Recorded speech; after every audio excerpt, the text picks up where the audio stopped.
Hello everyone. Labadami muna tayo guys kahit ano maulan. May sampayan naman din ako sa taas kasi baka maubusan kami ng damit. Diba? Yung ilong ko is medyo okay.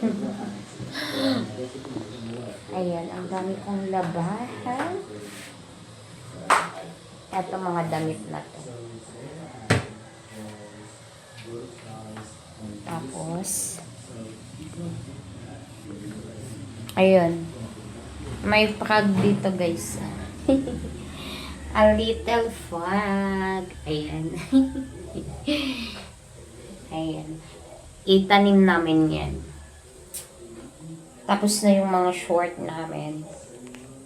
Ayan. Ay dito, ano. Drain muna natin to.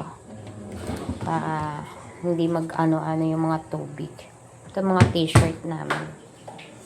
Bago ko magpatuloy sa aking labahan.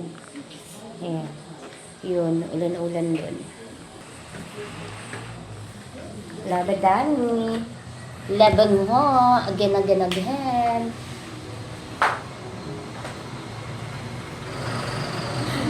Maglaban-laban-labadani. Laban-laban mo. Ay, ang panty ko. Ang panty ko nakita. Joke lang.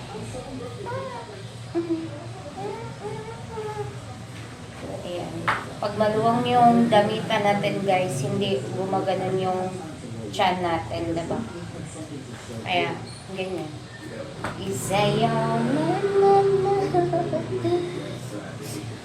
Tawa pa din tayo kahit yung pakiramdam natin medyo hindi okay. Pero kailangan natin bumangon at maglaba dahil maubusan sila ng damit.